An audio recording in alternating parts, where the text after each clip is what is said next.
So the heart becomes a combination of maturation, my personal experience, the relationship to the world, and my higher development that all meet in what I often call the supercomputer. So our heart is like the computer, the supercomputer where all those functions get processed and connected.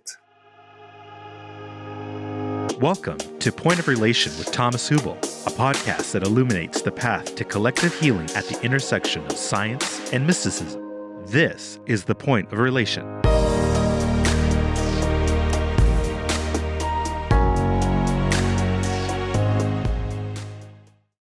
Today we're gonna focus on the heart. I want to speak a bit about the function of our heart. Of course, many people associate with heart, our physical heart, which is also one of our close friends over many, many decades. And so there's the physical heart, then there is our emotional heart. Like our heart is also like a center of feeling, a center of feeling emotionally connected.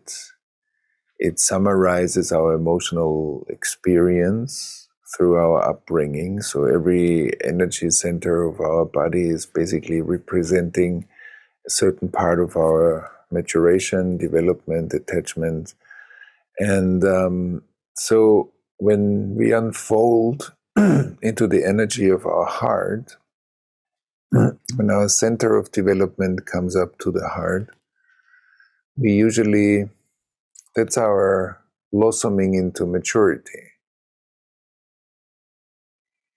And so when we become mature human beings, then we can connect our individual personal experience to the world, become part of a society, find our place in the society, take responsibility in the society, know what we want to contribute to society, and be in a fluid exchange of giving and receiving within a framework, a social framework.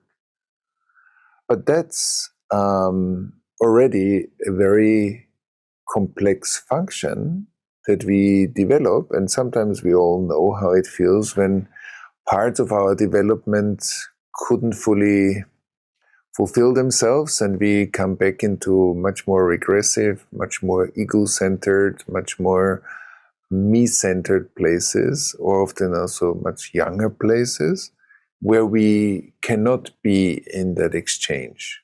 So a lot of the healing work and the trauma work is here for us to reach that maturity, but also through an open heart, as we said on day 2, through regulating my nervous system, what Steve Porges calls the social engagement zone, I'm in a regulated place in my nervous system, much more able to relate to the world around me, to people around me, and be in that giving and receiving economy. So on the one hand, the heart is kind of the culmination of our maturation development. On the other hand, it's also receiving our higher capacities, also our spiritual development that is more connected to the upper centers of our nervous system. And so the heart becomes a combination of maturation, my personal experience, the relationship to the world, and my higher development that all meet in what I often call the supercomputer. So our heart is like the computer, the supercomputer where all those functions get processed and connected. And so today I would love to go again into like a guided contemplative place or journey, and explore like the power of our heart. On the one hand, the integration power, many qualities in us and between inside and outside. but also the listening, because deepening my awareness of my heart, through my heart, or many people can, through their heart, go into a deeper inner place that becomes a little bit more spacious, more open, creates more space around my individuality or my personality, and it gives me access. It's like a beautiful access gate into my inner world, also in feeling my inner world. It's also the place where I can connect my mind, my thinking, with my emotions and my physical body. We call it 3-sync meditation. And maybe we can dive a little bit into our heart right now.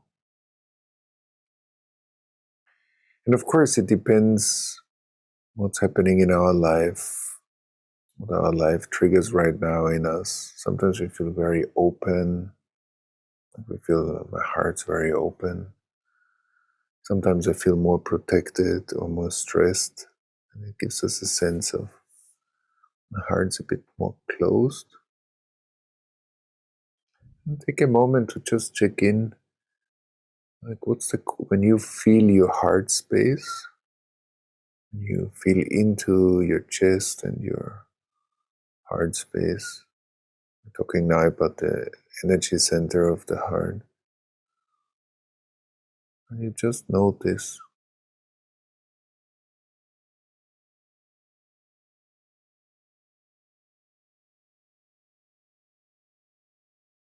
it open, spacious, vast,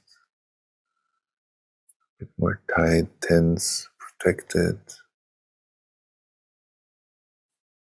I feel stress in the heart or calmness.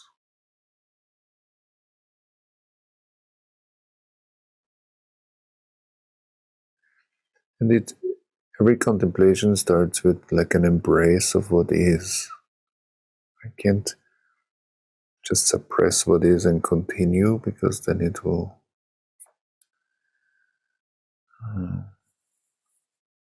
keep me bound to the suppression. But I can connect and respect what I find, because whatever I find in myself needs to be respected, acknowledged.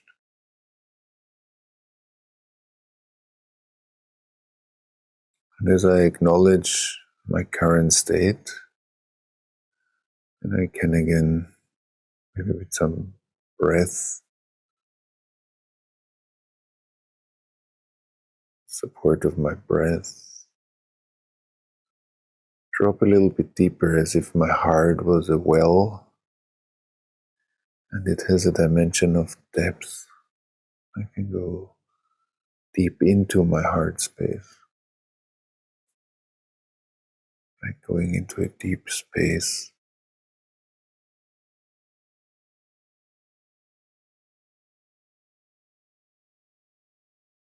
So the more superficial movements, then there is a deeper well.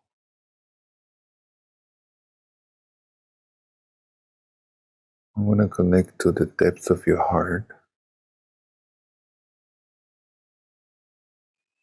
which is where your individual interior space and a more collective or world space communicate, like a membrane. The individual heart starts to communicate with the collective or universal heart. Individual intelligence meets universal intelligence.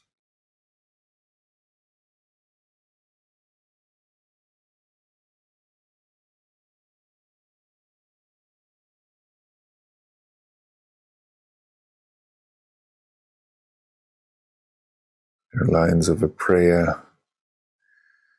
In the silence of my heart I am, and in the stillness of my heart I hear thy name. Like I begin to resonate with a much deeper or wider intelligence that resides in the silence, that resides in the well, deep down in the depths of my heart.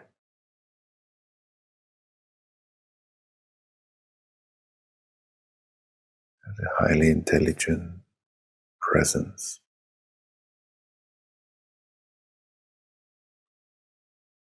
It goes beyond my personal experience.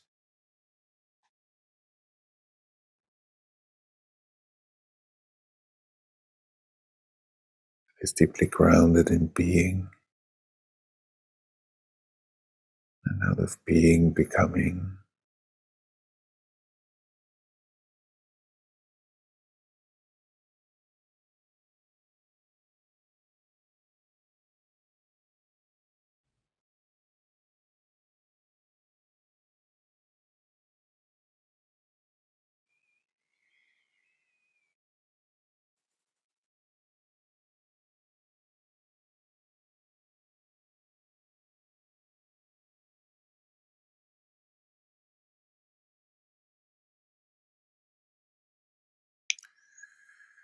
If you want, if you have time, you can again stay in this meditation.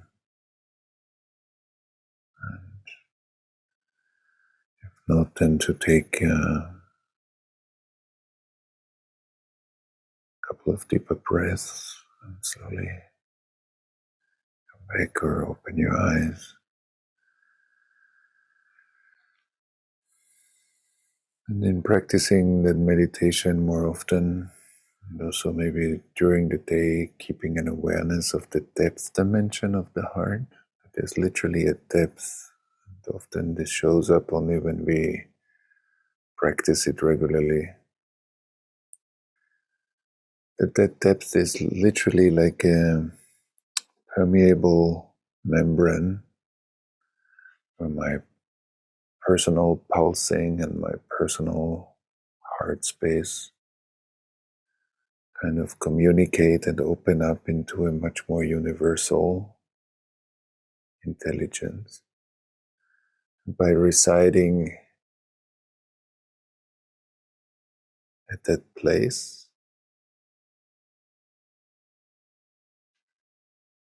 knowing, insights, deeper understanding, deeper coherence can arise, and also it gives me, over time as I practice that, it gives me another capacity to listen to life, to listen to myself, to listen to others, and to listen to the amazing coherence or incoherence that we see every day unfolding around us. But both coherence and incoherence can find a home in the depth of our hearts. There's a space that goes beyond separation. And there's a home for separation to melt. So, and as I often say, the fruits of our practice sometimes not just immediate, but are growing over time, and we can harvest them. After some time, we see that new capacities or functions or competencies arise out of that practice. Thanks for listening to Point of Relation with Thomas Hübl. Stay connected and get updates about new episodes by visiting our website, pointofrelationpodcast.com, and by subscribing to the Thomas Hübl YouTube channel. If you enjoyed this video, please like it and share about us with your community on social media. Thank you. We appreciate your support.